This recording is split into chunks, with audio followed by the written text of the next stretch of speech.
Welcome back to my channel Manoj sir coaching Bhabanipur.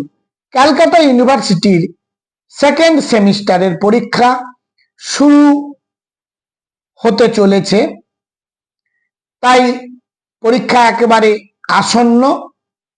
তাই যাদের Bangla general GE কিংবা সিসি2 পেপারটিতে সাপ্লি পেয়েছো, তাদের জন্য এই ভিডিওতে আমি 65 মার্কের মতো একটি প্রশ্নপত্রের নমুনা তৈরি করে দিলাম।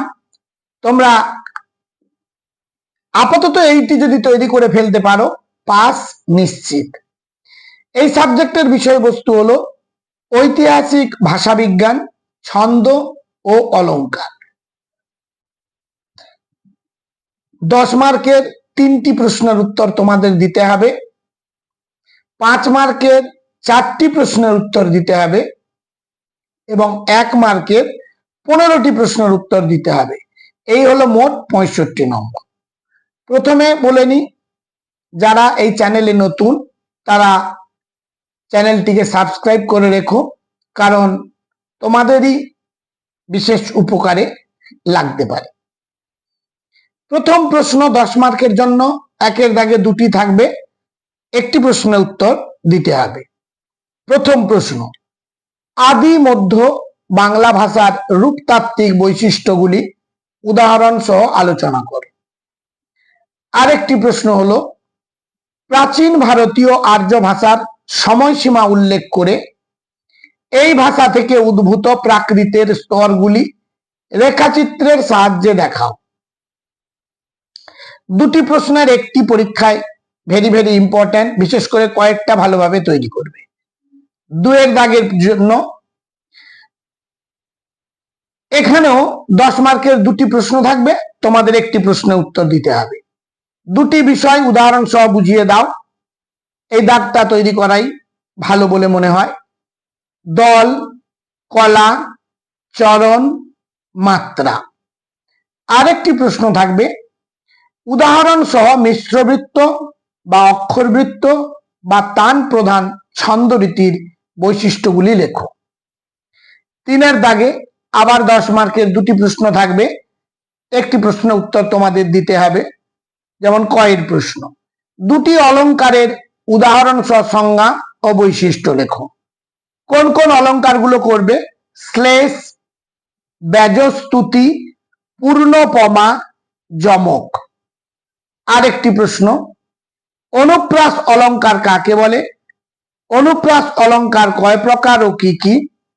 উদাহরণ সহ 2টি অনুপ্রাস অলংকারের সংজ্ঞা দাও। 4 দাগের প্রশ্ন, 5 মার্কের জন্য 2টি প্রশ্ন থাকবে, একটি করতে হবে। শ্রীকৃষ্ণ কীর্তন কাব্যের বাক্য রীতিগত ও ছন্দ রীতিগত বৈশিষ্ট্যগুলি দৃষ্টান্ত সহ উল্লেখ করো।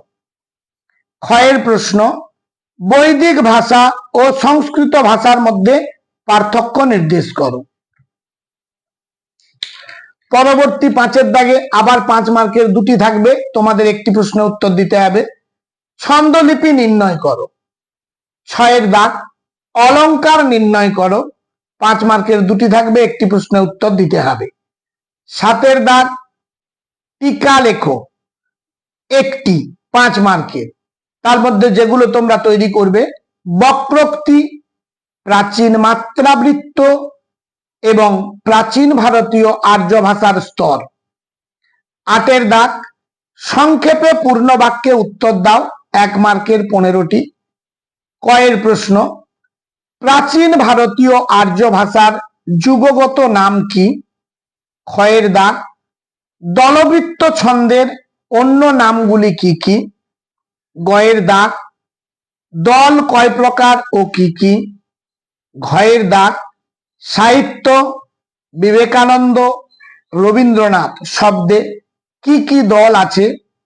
উঁর দাগ, শ্লেষ কয় প্রকার ও কি কি? চ, মধুহীন করো না গো তব মন কোকো নদী, এটি কি অলংকার? ছ, লাতানুপ্রাসের একটি উদাহরণ দাও। বর্গেজ, কোন ছন্দের চলন মধ্যম লয়ের চলন মধ্যম লয়ের? ঝ অতি পর্ব বলতে কি বোঝো? ইয় শ্রীকৃষ্ণ কীর্তনে আমির রূপ কি? ট প্রাচীন ভারতীয় আর্য ভাষার একটি সাহিত্যিক নিদর্শন লেখো। ঠ সমাসোক্তি অলঙ্কারের একটি বৈশিষ্ট্য লেখো। ড পালি ভাষায় রচিত একটি নিদর্শনের নাম লেখো। ঢ চঞ্চল আলো কাঁপিছে জলে আশার মতন, এটি কোন অলঙ্কারের প্রয়োগ ঘটেছে? মূর্ধন্য আদি মধ্য বাংলার একটি সাহিত্যিক নিদর্শন লেখো। 1 মার্কের প্রশ্নের উত্তর পরীক্ষায় পেতে গেলে পুরো বইটি ভালোভাবে তৈরি করতে হবে, তবেই এটি সম্ভব হয়। তবুও তার একটা কিছু নমুনা দিলাম, তোমরা আপাতত যদি এই প্রশ্নগুলো তৈরি করে ফেলতে পারো অন্তত সাপ্লির হাত থেকে রেহাই পেয়ে যাবে। সবশেষে মনোজ স্যার কোচিং ভবানীপুর চ্যানেলটি সাবস্ক্রাইব করো, লাইক করো এবং বন্ধুদের মধ্যে শেয়ার করতে ভুলে যেও না। আজ তাহলে এই পর্যন্ত, পরবর্তী ভিডিওতে আবার দেখা হবে।